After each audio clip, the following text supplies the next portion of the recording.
Torah tonight, some timely words of Torah.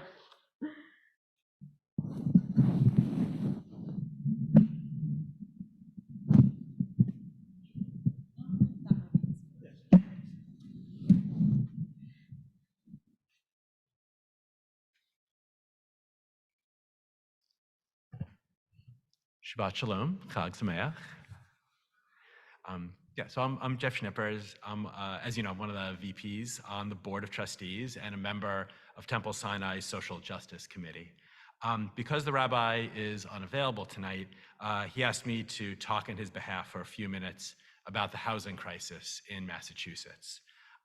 There's no more appropriate time to talk about housing than Sukkot. As the cantor said, this is a joyous holiday, but it is also a reminder that the Jewish people were essentially homeless for 40 years. They lived in Sukkot, in temporary shelters in the desert.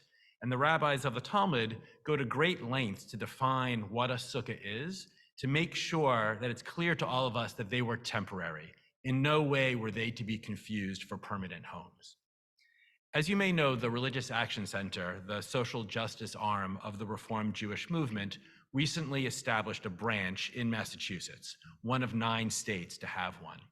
RAC Massachusetts spent the first 6 months of its existence deciding what one campaign they wanted to work on first, and they chose housing justice.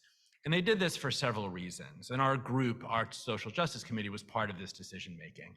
First of all, the housing crisis is particularly severe in Massachusetts. 2, we have community partners that we can work with. 3, there is legislation at the state level currently being considered that we can advocate for. And finally, housing quickly becomes a hyper-local issue, and member congregations like ours and others throughout the state can talk to our own communities about these issues. So how bad is the housing crisis in Massachusetts? Well, it's pretty terrible.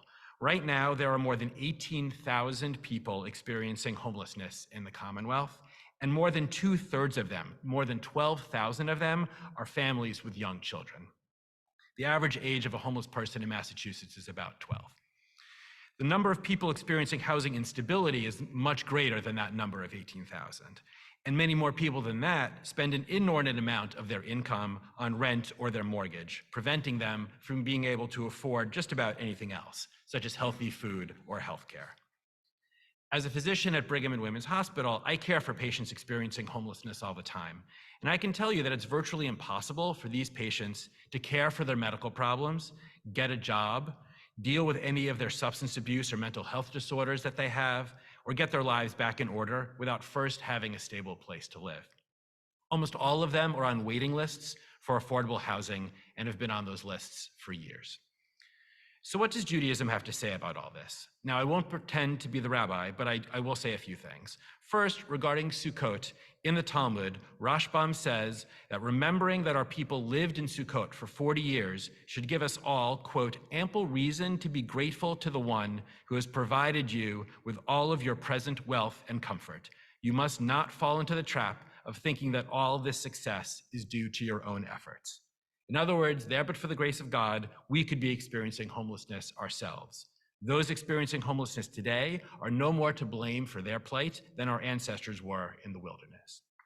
Second, in the Mishnah, Bava Metzia, it says, quote, in the case of one who rents out a house in town to another in the rainy season, the owner cannot evict the renter from the house from the festival of Sukkot until Passover.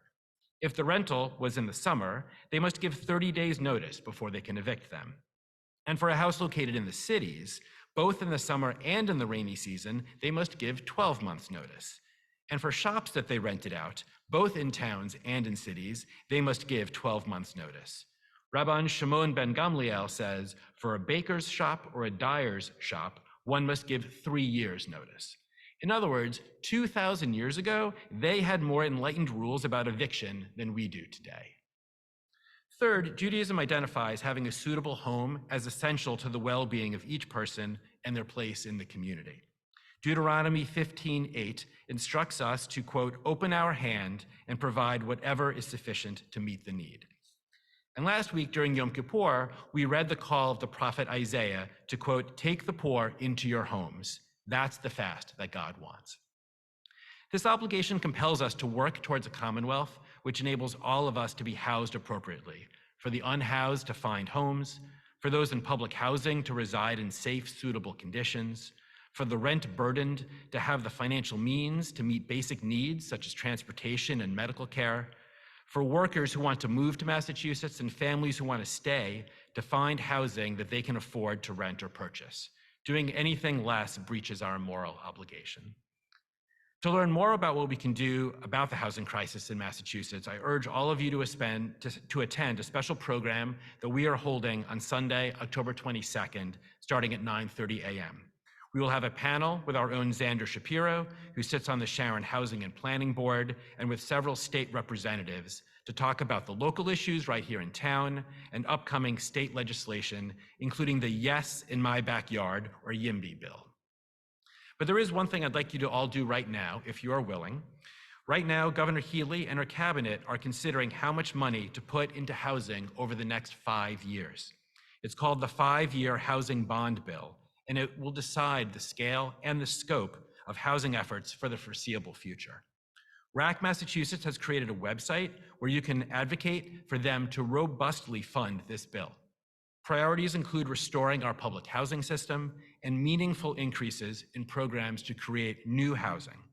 Experts estimate that it will take at least $11.2 billion over the next 5 years to adequately address the housing crisis. We have handouts here. You saw them when you came in. They have a link to the website where you can send a letter to Governor Healy, Lieutenant Governor Driscoll, and Housing Secretary Augustus to take action and let them know that Massachusetts Reformed Jews are standing up for housing justice. Is there more in the hallway? And I have one as well. You can also take a picture of the QR code. It'll take you right to that link. Baruch atah Adonai Eloheinu melech haolam, asher kiddushanu b'mitzvotav v'tzidanu lirdof tzedek. We praise you, eternal God, sovereign of the universe, who calls us to holiness through mitzvot, commanding us to pursue justice. Shabbat shalom and Chag Sameach. Thank you so much. We return to our prayer books to page